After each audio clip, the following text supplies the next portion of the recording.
Bienvenue dans l'aventure Voyage et Nouvelle Vie. Je suis Marilyn, voici mon mari Didier. Et oui, nous avons 22 ans d'écart. Mais vous savez quoi? Cela ne nous dérange absolument pas. Nous sommes heureux et c'est tout ce qui compte. Nous avons plaqué toute notre vie en France pour partir voyager nomade sur les routes de l'Amérique du Sud. Avant cela, nous avons aménagé un man-4 pour en faire une magnifique maison roulante.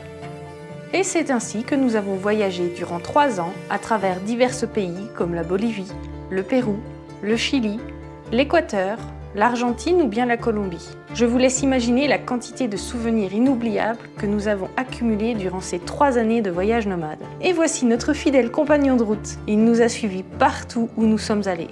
Comme nous avons adoré l'Équateur, nous avons décidé d'y construire un petit nid douillet. Nous avons ainsi acheté une maison avec un terrain d'1 hectare. Le voyage est-il terminé? Non. Nous allons aménager notre propriété équatorienne et ensuite nous aménagerons certainement un autre véhicule pour repartir sur les routes de l'Amérique ou bien ailleurs. Car voyager, c'est la liberté! Au fur et à mesure de notre voyage en Équateur en particulier, on s'est amusé à ramasser différentes graines de plantes, d'arbres, de toutes sortes, dont certains sont devenus un petit peu mes préférés. On s'est dit que quand on aurait la maison, à partir de là, on pourrait s'amuser à planter tout ça et puis ça ferait en quelque sorte un souvenir de notre voyage si ça vient à pousser. Donc bon, je suis pas une grande jardinière, je vais essayer de faire pousser quelque chose. Je suis sûre que je vais faire des erreurs. Bon, qui tente rien n'a rien. L'essentiel, c'est d'essayer. Donc là, en fait, c'est toute notre petite richesse. On a des graines de toutes sortes. Donc je vais les sortir un petit peu, les faire sécher. Ici, on a des graines à l'intérieur. Ce sont des arbres Seibo. Ce sont des arbres que j'apprécie vraiment tout particulièrement. Ils sont gigantesques. Je suis pas sûre que ça pousse ici parce que bon, il y a aussi une histoire de climat. Hein. Et là où ça poussait, c'était vraiment où il faisait très très chaud, sur le secteur de Guayaquil. Donc bon, est-ce que ça va pousser ici? On va essayer. Alors je sais pas si vous verrez, mais donc toutes ces petites graines là, ce sont des graines de Seibo, donc un arbre vraiment gigantesque. Comme quoi les petites choses deviennent très grandes. Après, elles sont pas forcément en très très bon état. Après, on va essayer quand même de les planter, on verra ce que ça donne. Et ces petites graines-là, en fait, elles sont à l'intérieur de ces cages. Et à l'intérieur même, il y a tout un petit duvet. Et les graines se trouvent à l'intérieur. Donc, j'ai gratté pour tout enlever, ce petit duvet. C'est agréable parce que c'est tout doux. Et les graines étaient à l'intérieur. Je les ai récupérées. Puis maintenant, on va essayer de les planter.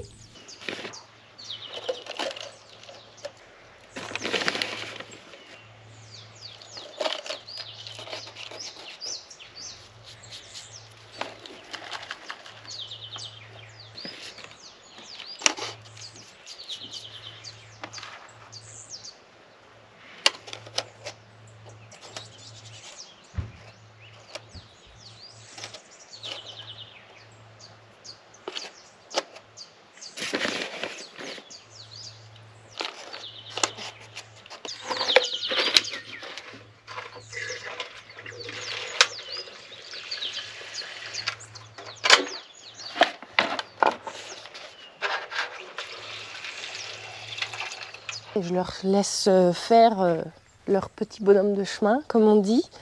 Ensuite, j'ai aussi trié les autres graines que j'avais par ici. Donc là, je les ai mises à sécher. Donc là, il y a différentes graines qui sont pour la plupart des graines de palmier, différentes sortes de palmiers. Ensuite, il y a celle-ci. Je ne connais pas le nom de l'arbre. Mais donc c'est un arbre qu'on a rencontré en voyage. Ça se trouve dans des grands fruits allongés qui ressemblent à ça. C'est hyper gluant, donc là je suis obligée de les faire sécher avant de les planter. Ça c'est autre chose. Et puis là, il y a encore autre chose. Elles sont hyper volatiles, ces graines-là. Donc voilà, ça, je mets tout ça à sécher. Et puis, ce que je vais faire, pour chacune d'entre elles, je vais tenter de planter d'une technique ou d'une autre. Et puis, on verra s'il y a quelque chose qui pousse. J'ai planté toutes les graines que nous avons recueillies lors de notre voyage.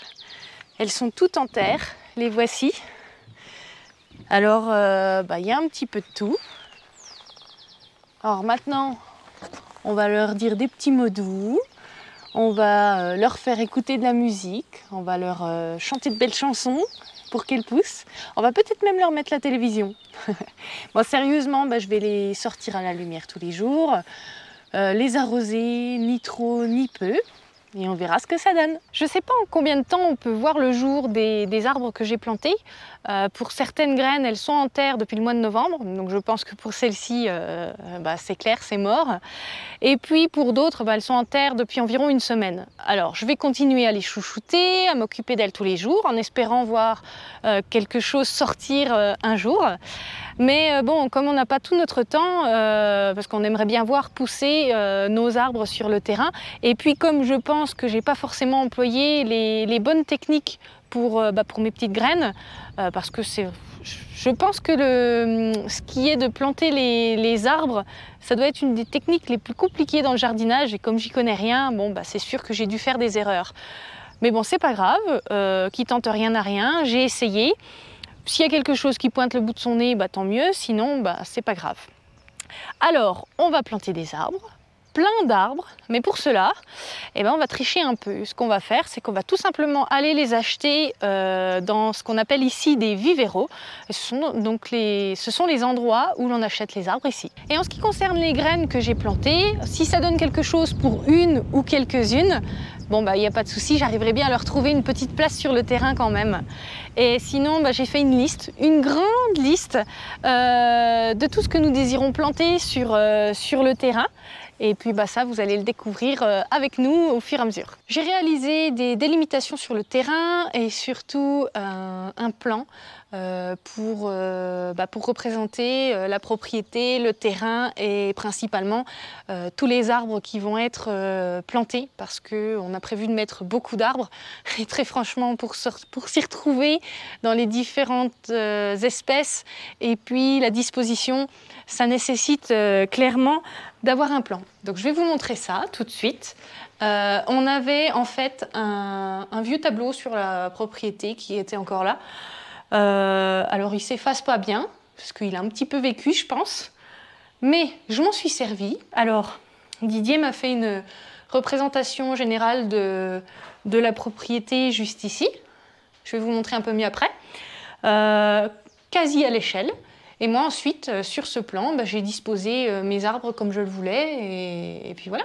Alors voici le plan d'un peu plus près. Donc on a le fond du terrain qui se trouve ici avec le passage de la petite rivière, qu'on vous montrera encore un peu mieux ultérieurement. Chaque numéro représente un arbre. Alors oui, il y a une cinquantaine d'arbres de prévus. Donc ici on a la piste de Didier pour le paramoteur, la maison, un petit peu de jardinage et tous les numéros. Donc comme ça me permet de répartir les arbres. Et juste à côté j'ai fait une liste, chaque numéro correspond à un type d'arbre. Voilà. Alors après c'est pas une liste qui est forcément hyper juste, parce que j'y réfléchis tout le temps, on fait quelques modifications de temps en temps. Mais ça donne déjà une bonne idée. Et donc une bonne idée pour les types d'arbres qu'on va mettre et une bonne idée pour la répartition sur la propriété. Vous remarquerez qu'il y a plein de piquets colorés sur le terrain. Chacun a sa signification, que je suis la seule à connaître. J'espère que vous allez les voir. Alors, tous les piquets blancs ou jaunes comme ceci représentent une délimitation pour certains éléments que l'on vous montrera dans les prochaines vidéos. Les piquets qui sont à la fois orange et blanc, comme ceci, c'est la piste d'atterrissage de Didier. Vous allez voir ce que l'on va faire. Et tous les piquets orange, ce sont des arbres. Il y en a beaucoup, beaucoup, beaucoup. Tout ça, ce sont donc des piquets oranges, il y en a là, il y en a tout le long de l'autre côté et il y en a également au fond du terrain. Qui dit arbre, dit creuser des trous. Et ça, c'est pas drôle. Il faut faire des trous d'environ 50 cm par 50 cm avec une profondeur de minimum 50 cm, voire même, on nous a dit, 1 mètre de profondeur. Et ben ça, je vous avouerai que j'y arrive pas. Le maximum que... Enfin, en général, j'ai des trous qui font à peu près une profondeur de 50 cm. Et le maximum que j'ai dû faire, c'est 70 cm. Alors pourquoi? Parce qu'on a un terrain qui est... où il y a beaucoup de roches, des cailloux, des énormes pierres. Et dès l'instant qu'on creuse quelque chose, que l'on creuse un trou, on est sûr de rencontrer des pierres. Alors, plus ou moins petites, plus ou moins grosses. Parfois, elles sont énormes. Alors, quand elles sont petites ou bien pas trop grosses, eh bien, je les déterre. Et par contre, eh ben, quand elles sont vraiment trop grosses et que j'ai beau creuser, tourner un petit peu autour et puis qu'elle est toujours de plus en plus grosse, je suis obligée de les laisser. Regardez, au fond de ce trou, j'en ai laissé une qui est grosse, parce que celle-ci, il n'y a plus moyen de la sortir. Et il y a un petit cadeau à chaque trou globalement. Ici, celui-là, ça va, c'est correct, il y a quand même un début de grosse pierre au fond. Ensuite, celui-là, on a aussi des gros cailloux. Alors vous voyez à peu près, je suis à peu près à 60, enfin vous vous en rendez peut-être pas compte.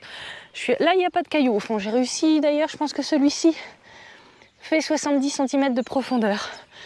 Alors comme je vous disais, vous vous rendez peut-être pas compte, mais voilà, je suis à peu près à 50-70 cm de manière générale. Là on est pas mal. Didier m'a aidé à enlever un gros caillou qu'il y avait au fond. Et d'ailleurs, un petit peu plus loin aussi, celui-là, il y a des restes de cailloux au fond aussi. Et là, il m'a aidé à enlever celui-là. Alors ça paraît pas, mais cette pierre était vraiment hyper lourde. On a eu beaucoup de mal à la retirer. D'ailleurs, vous voyez, il y a son tracé juste ici. Voilà. Les trous qui sont ici sur cette ligne, quelques-uns par là-bas et un tout au fond, j'ai déjà fait à peu près une quinzaine de trous. Donc ça, je l'ai fait il y a quelques jours parce que j'ai dû faire une pause pour faire autre chose. D'ailleurs, il y a même l'herbe qui pousse un petit peu à l'intérieur des trous. Bon, ça, c'est pas bien grave, hein. On ne pourra pas dire les trous ont bien respiré. Mais j'ai à peu près une cinquantaine de trous à faire. Donc, il y a du boulot, hein. Je pense que mes bras vont s'en souvenir, mon dos aussi.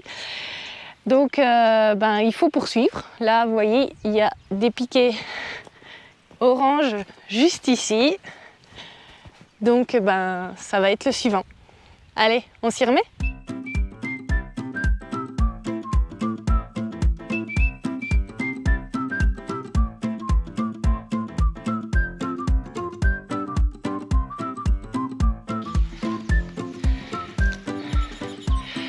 A priori, la caméra s'est coupée parce qu'elle a eu un petit peu trop chaud au soleil. Donc vous n'avez pas vu l'ensemble du trou. Mais ça y est, j'ai terminé. Et de 1. Comme d'habitude, j'ai eu droit à ma petite surprise dans le trou. J'ai rencontré tout un tas de pierres. Là, ici, une plus bas et une là. Bon voilà, j'ai essayé de les enlever, mais elles sont bien prises dans la terre, elles doivent être très grosses. Donc je les laisse. Voilà, j'ai un trou qui fait à peu près 50-55 cm de profondeur, je pense.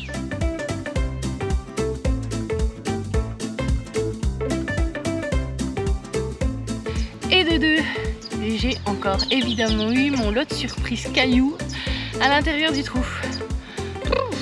Mais bon, ça avance.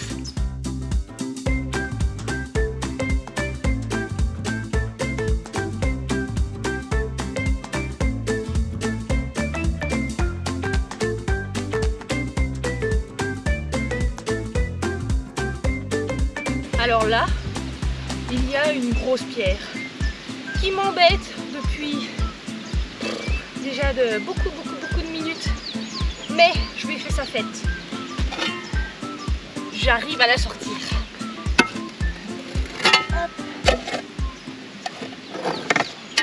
J'arrive à la bouger. Maintenant, je ne sais pas si je vais réussir à la sortir. Parce que je pense qu'elle fait son petit poids.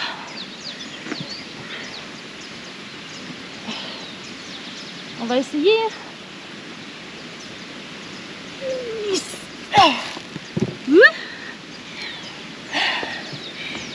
Je l'ai eu.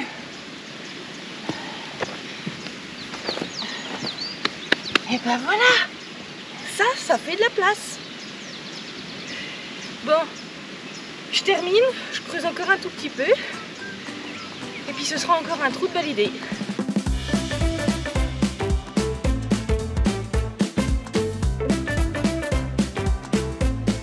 Et 2, 3. Bon, celui-ci, il m'a donné du fil à retordre. Je vais faire une petite pause. J'ai même fait une bonne pause parce que il était midi. Alors du coup, nous sommes allés manger. J'ai repris des forces pour les prochains trous. Je ne sais pas si vous avez remarqué, mais sur le sol, il y a encore une bonne partie du maïs. On a été pris de court et puis du coup, on n'a pas eu le temps de tout ramasser. Alors, on a choisi d'en laisser une bonne partie. C'est vrai que dans les commentaires, certains d'entre vous nous disent qu'il faut les laisser et d'autres qu'il faut les enlever. Alors, comme on a envie de croire tout le monde, on a choisi de les laisser sur la plupart du terrain, sauf qu'on va les enlever quand même au niveau des jardins, parce que ça va tout simplement m'embêter, ça va me gêner pour jardiner. Et puis également ici, au milieu, sur la piste de Didier, parce que pour gonfler la voile, il lui faut un terrain le plus plat possible. Et puis trébucher dans les maïs, c'est pas terrible. De plus, les maïs comme ça dépasse du sol, ça pourrait tout simplement percer la voile. Donc on n'a pas trop envie. Donc voilà, la piste et les jardins, on va enlever les maïs. Et sur tout le reste du terrain, on va les laisser. Ça va déjà nous réduire la surface à tout enlever. Et bien tranquillement, je vais m'y remettre.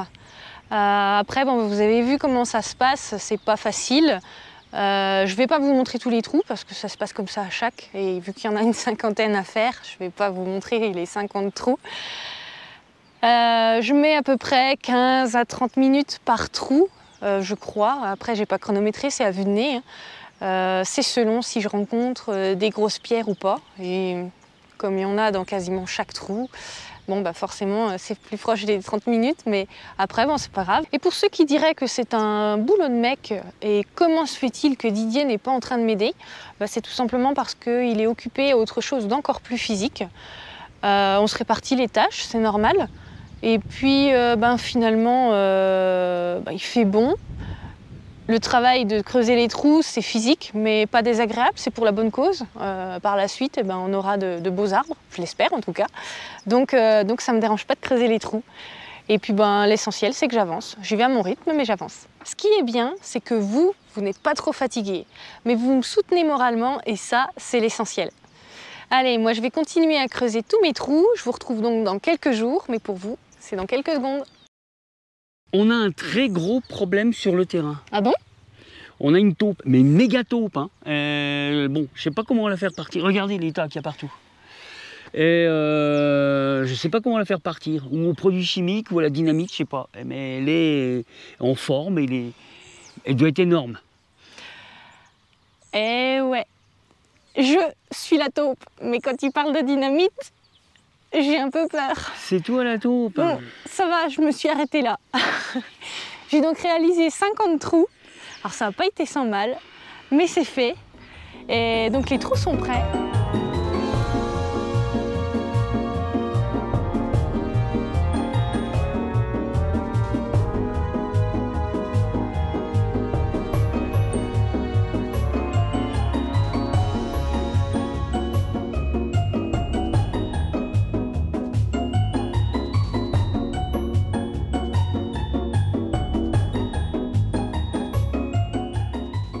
Mais avant de réaliser de planter les arbres, eh ben, on a encore quelque chose à faire.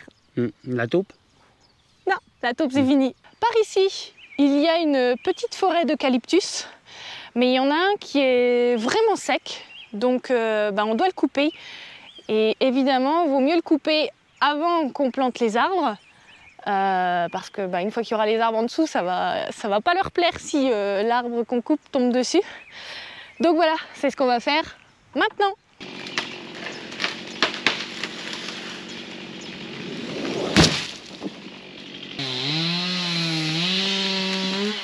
Et ben voilà, c'est fait. Et là, qu'est-ce qu'on fait? Oh, on fait couiner le cochon. Et le cochon est toujours là, vous avez vu. Fidèle. Bon, il est en piteux état, mais bon. Mais il est là.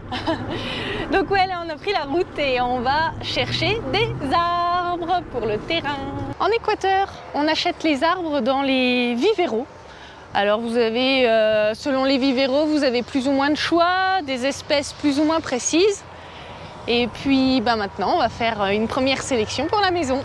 Alors on a déjà acheté quelques arbres dans le premier vivero, ils sont déjà dans la carretilla. Et puis donc il y avait certaines espèces qu'ils n'avaient pas, donc nous nous sommes rendus dans un autre vivero pour avoir des espèces différentes. Là on a surtout pris des arbres fruitiers tels que des mandarines, des oranges et tout ça. Et là donc il a aussi ce genre d'arbre, mais il a aussi des espèces plus précises, plus pointues. Donc voilà, on va poursuivre et compléter, continuer à remplir la carretilla. On a ramené déjà pas mal d'arbres, pas mal parce qu'il n'y en a qu'une partie. Il y a certains arbres qu'ils n'avaient pas à disposition, mais que normalement on devrait pouvoir avoir par la suite. Bon, ça nous donne déjà du travail, on va déjà planter tout ça. On voulait les planter cet après-midi et finalement donc, le petit monsieur nous a conseillé de les planter plutôt demain matin. C'est mieux à la fraîche. Bon, il n'y a plus trop de soleil là maintenant, mais tout à l'heure il y avait du soleil et c'est pas très bon de planter l'après-midi, c'est trop chaud pour les arbres. Donc là, je les arroserai certainement un petit peu dans la soirée et puis demain matin, on va les planter. Les trous sont prêts, ils n'attendent que les arbres. Ça va être cool, hein?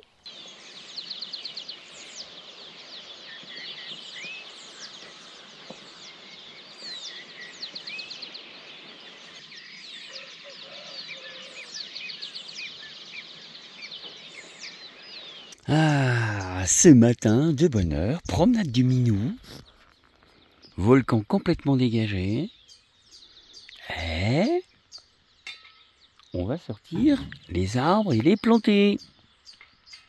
Oh, Marilyn a déjà mis les bottes toutes jaunes. Ouh, ça y est, elle est énervée. Allez, on s'y met? Allez, hop. C'est parti. Ça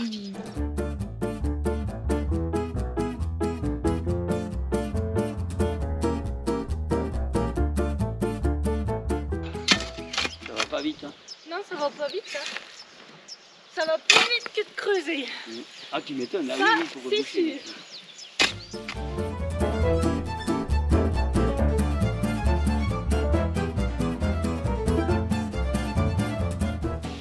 C'est bon. Parfait. Suivant. J'espère que les fleurs vont rester. Ouais. T'arroses le caillou? Purée, il est gros celui-là.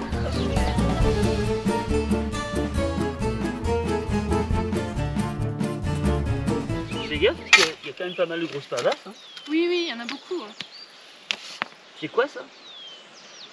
C'est un mandarine. Mandarine? Ouais.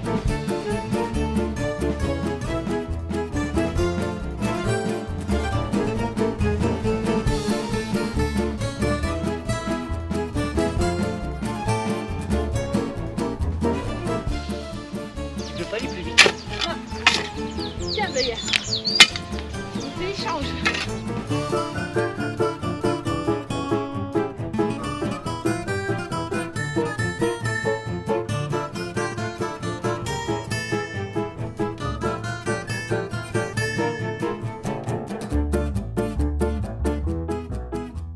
Eh ben on a bien travaillé. Mais il y en a encore. Regarde le paysage.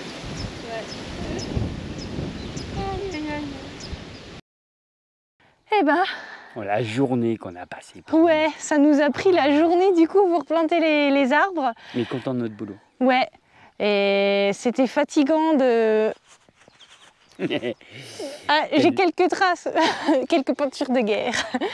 Ouais, je disais, c'était fatigant de creuser les trous, mais c'est aussi fatigant de reboucher les trous et de planter les arbres. Mais bon, ouais, on est content de ce qu'on a fait, mais là on est mort.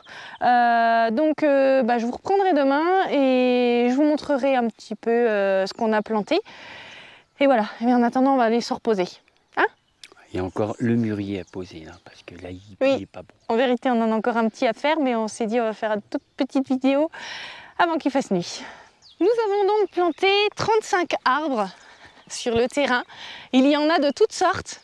On a mis, donc là c'est un capuli, c'est un cerisier tardif. On a mis de l'avocatier, du manguier, de l'oranger, du citronnier. Je réfléchis en même temps parce qu'il y en a beaucoup. On a mis du pommier, du babaco, chilimoya, vraiment pas mal de sortes et c'est pas fini. Et on est vraiment content de voir plein d'arbres se dresser sur le terrain. Bon, ils sont encore petits, c'est normal, hein, mais ce sont encore des bébés arbres. On va les bichonner. On va leur dire des mots doux, leur chanter de la chanson, voilà, les bichonner. Et puis ils deviendront grands. Et en plus, vous avez vu là, on a déjà des fruits qui sont présents. Et en plus, cette nuit, il a même plu. Donc c'est cool parce que ça les a vraiment super bien arrosés. Nous projetons encore d'autres arbres parce que comme je vous l'ai dit, j'ai creusé une 50aine de trous. Donc forcément, il y a encore des emplacements qui sont vides. Mais donc dans les viveros, il n'y avait pas forcément tous les arbres que l'on voulait. On devrait avoir les prochains arbres d'ici une quinzaine de jours. Et en attendant, on va laisser pousser tout ceci. On va les bichonner. Et puis on vous montrera bien évidemment les prochains arbres dans les prochaines vidéos. En tout cas, on vous remercie d'avoir regardé la vidéo. Partagez, commentez, mettez plein de pouces vers le haut, abonnez-vous avec la petite clochette et on vous dit à très bientôt!